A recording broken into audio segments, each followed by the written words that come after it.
자, 오늘 또 1호 지시가 있었는데요. 스토킹 범죄를 원칙적으로 구속 수사해라, 이런 지시가 내려졌습니다. 오늘 전국 스토킹 전담 검사 긴급 화상회의도 진행을 했다, 이런 소식도 전해졌는데요. 지금 신당역 영무원 보복살인 사건에 국민들 정말 감정이 들끓고 있는 상황이라 이 얘기를 잠시 해보겠습니다. 피의자가 구속됐다는 소식도 조금 전 저희가 뉴스 앞머리에서 전해드렸는데요. 자, 오늘 윤석열 대통령도 출근길에 스토킹 처벌법 보완을 지시했습니다. 이 얘기 잠깐 듣고 오시죠. 신당역 영무원 스토킹 살인 사건, 이 보도가 우리 국민들에게 큰 충격을 주고 있습니다. 작년에 그 스토킹 방지법을 제정 시행을 했습니다마는 피해자 보호에 미흡하다는 지적이 많았습니다. 출장 떠나기 전에 법무부로 하여금 이 제도를 더 보완해서 이러한 범죄가 발부딪힐 수 없게 피해자 보호에 만전을 기하도록 이렇게 하겠습니다. 네, 자, 한동훈 법무부 장관도 어제 그 현장을 찾았다고 하고요. 오늘 대통령 지시 이후 바로 대책이 나왔는데, 자, 법무부가 내놓은 대책을 조금 잠깐 보실까요? 피해자가 원하지 않아도 처벌할 수 있는 반의사 불벌죄 규정을 이제 폐지하는 것. 이게 이제 전문가들이 얘기하는 핵심이었었는데요. 스토킹 처벌법 18조를 보면은 피해자가 구체적으로 밝힌 의사에 반해서 공소를 제기할 수 없도록 돼 있는데 이걸 이제 폐지를 하겠다는 거예요. 이번 사건에서 봤듯이 이게 폐지가 안 되면 이번처럼 사건 합의 이렇게 조명하면서 쫓아다니면서 2차 범행에 일어날 수 있는 구조가 있는 거 아니겠습니까? 굉장히 심하죠. 그래서 사실은 이 스토킹 범죄에 관한 법률 개정이 될 때도 이 전문가들은 이거 폐지해야 된다라는 주장을 굉장히 많이 했었고요. 제 기억으로는 그 대통령직 인수위원회에서도 이거 폐지하겠다고 했었어요. 그런데 결국은 문재인 정부 때도 이 스토킹 범죄로 사람이 죽었었습니다. 근데 이번에 또 이런 일이 생기고 말았잖아요. 예. 그랬는데 왜 이게 안 됐느냐? 결국은 국회가 과연 국회의 임무를 제대로 했었느냐. 정쟁에 빠져가지고 이거 개정하는 거를 진작에 했었어야 되는데 못했거든요. 근데 이번에는 반드시 이것을 이제 하겠다고 법무장관이 약속을 한 만큼 얼마나 그 신속하게 되는지 봐야 될 것 같고요. 예. 그다음에 지금 어찌됐든 사후 약방문이에요. 이미 이런 일들이 계속해서 일어나고 사람이 희생됐음에도 불구하고 이제서야 막 지금 뭐 이제 전 국민이 지금 분노하고 슬퍼하는 상황 아닙니까? 그럼 여가부의 문제도 또 제기할 수 있죠. 예. 여성가족부의 목표는 여가부를 폐지하는 것이다라고 얘기를 했는데 결국은 참 역설적으로 정말 여가부는 폐지해도 싸다라는 생각이 들 정도로 도대체 여가부가 무슨 일을 하고 있었는지에 대해서 문제 제기를 안 할 수가 없고요. 국회도 마찬가지예요. 여가부만 비판하기 전에 결국은 이 국회에서는 과연 이 민생 법안과 관련해서 얼마나 진지했는가.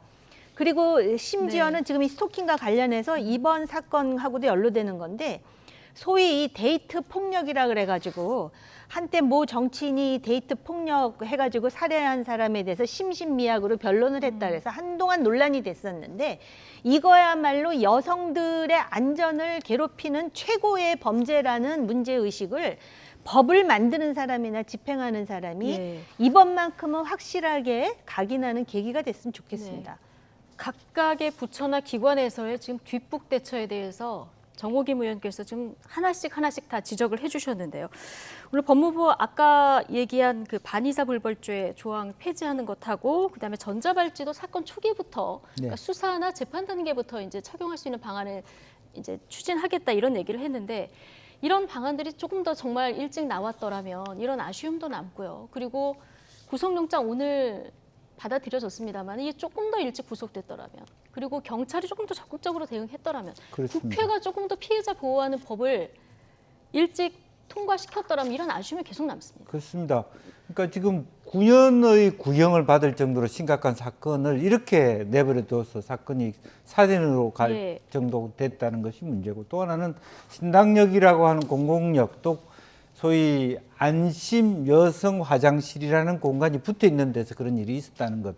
특히 오늘 서울시 의회에서 뭐 야당의 시의원이 어떤 뭐 엉뚱한 얘기를 했습니다만 사실은 지금 그럴 때가 아닙니다. 그러니까 도시 한복판이 그렇게 말하자면 안심할 수 없는 공간이 됐다는 것도 한동훈 장관이 얘기했다시피 국가가 또 지자체가 한 개인을 보호할 수 없다라고 하는 부분에 대해서 준열하게 국회나 자치단체나 또 사법기관이나 모두가 반성해야 될 지점이 네. 아닌가 그렇게 보여집니다. 자, 여가부는 뭐 했냐? 오늘 국회에서 이런 질타들이 굉장히 많았었는데 지금 조금 전에 그럼 국회는 뭐 했냐 이 얘기도 하셨었거든요.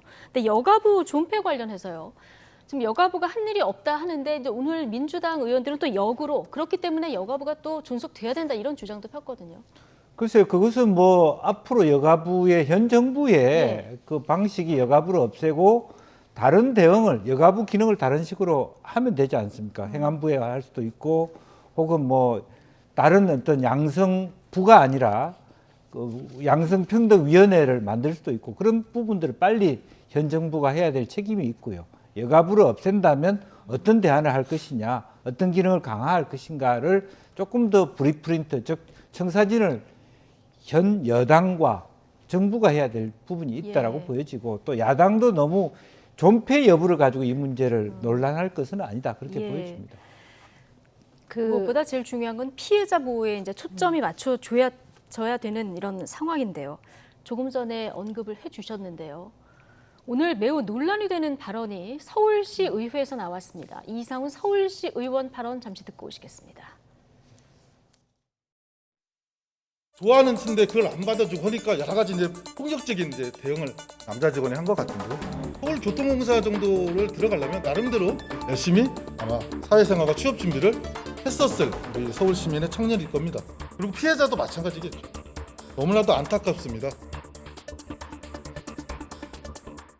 네, 자 좋아하는데 안 받아주니까 폭력적인 대응을 한 것 같다. 그리고 가해자도 나름대로 열심히 사회생활과 취업 준비를 했었을 서울 시민의 청년이라 안타깝다. 이런 얘기 듣고 오셨습니다. 오늘 하루 종일 논란이 됐는데요. 저는 진짜 제 귀를 씻고 싶은 심정인데 저런 사람 더불어민주당이더라고요.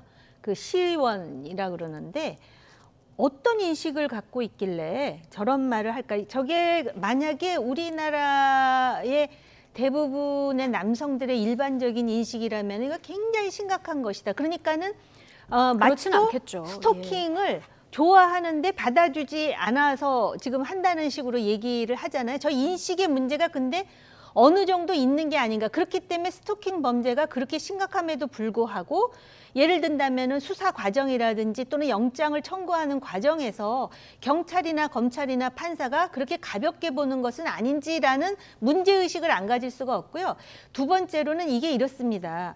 스토킹이라는 게 어떤 면에서는 스토킹만 있는 것이지 구체적으로 뭐 사람을 상해를 하거나 살인을 하지 않으면은 아직 범죄가 이루어지지 않았다라고 생각하는 검경의 또 인식이 있어요. 근데 이게 지금 이렇게 살해로까지 이어질 수 있는 무서운 범죄라는 거를 몇 네. 번씩이나 상기하는데도 그때 또 깜짝하다가 또 잊어먹고 그리고 중요한 게 뭔지 아십니까? 제가 굳이 정치적 발언을 하려는 건 아니지만 검수완박 있잖아요. 중대 범죄 6개를 어디로 옮기느냐를 가지고 여야가 얼마나 들러붙어서 싸웠습니까? 그러면서 또 검경 수사권 조정해가지고 경찰이 해야 될 그 짐이 굉장히 많아요. 그러다 보니까 많은 민생 범죄를 하는데 여기서 스토킹 범죄는 다른 범죄에 비해서 자꾸 뒤로 물러날 수밖에 없는 그런 구도도 있다라는 것이죠. 인력도 부족하죠. 그리고 경찰이 하는 일이 너무 많다라는 네. 것이죠. 차제에 중대 범죄보다 더 중요한 거는 정말 국민을 주권자로 생각한다면 민생 범죄가 얼마나 중요한지를 다른 사람들도 아닌 정치인들과 그다음에 검경이 좀 인식을 해야 될 것 같고요. 여가부와 관련해 가지고 지금 민주당에서 여가부 존치를 강조하는 거는 이건 정치적인 수사라고 봐요. 왜냐하면 이 정부가 여가부를 폐지한다 그랬으니까. 그런데 정말 스토킹을 막고 싶으면은 경찰에 이 스토킹과 관련한 전문가가 더 많이 배치 배치되어야 되는 거예요. 지금 조금 전에 말씀하신 반의사 불벌죄 폐지, 그다음에 뭐 전자발찌, 그다음에 뭐 수사할 때 구속하고 하고 뭐 여러 가지 조처들을 얘기하는데 실제로 과연 그러면 경찰들 안에 이것을 다룰 수 있는 인력이 얼마나 많이 지금 배치되어 예. 있는가, 이런 거부터 재고가 필요하다고 생각을 합니다. 예.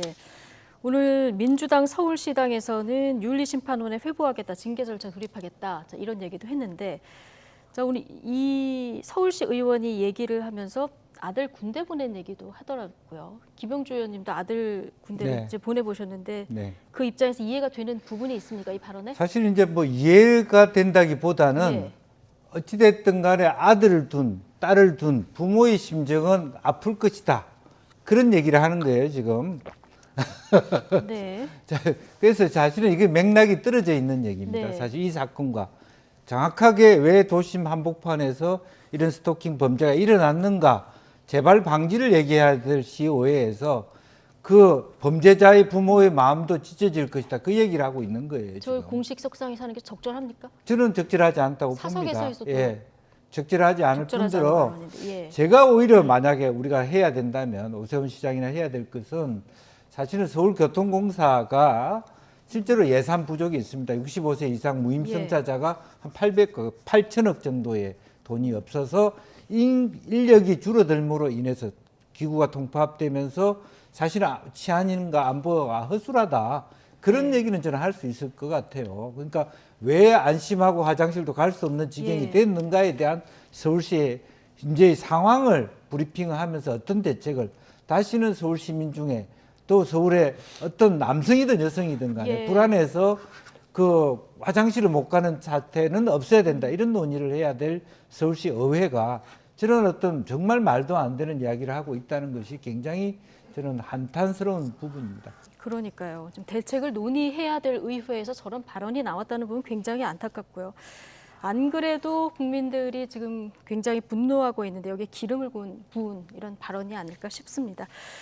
자, 이제 더 이상 피해자가 나오지 않는 대책 늘 얘기하지만 이제 국회에서도 정부에서도 진짜 대책들 빨리 마련되기를 다시 한번 촉구해 보겠습니다. 나이트 포커스 오늘은 정호김, 김영주 전직 의원 두 분과 함께했습니다. 고맙습니다. 감사합니다.